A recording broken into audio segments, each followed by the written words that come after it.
त्याच्यापुढे अजून एक आसन असतं अर्धचंद्र. दोन्ही हातांची अशा प्रकारे घडी घालायची आहे आणि त्याच प्रकारे पाठीमागे वळायचं, झुकून चालू ठेवायचं.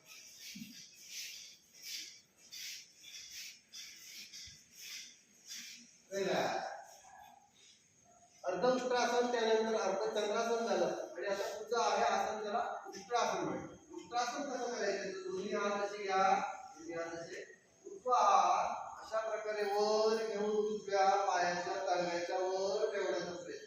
त्यानंतर डावा हात अशा प्रकारे वर घेऊन डाव्याही पायाच्या तळव्यावर ठेवण्याचा प्रयत्न.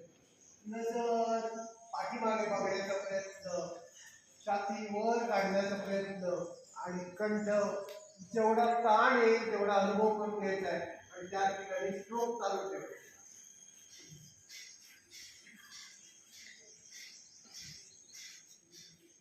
रिलॅक्स.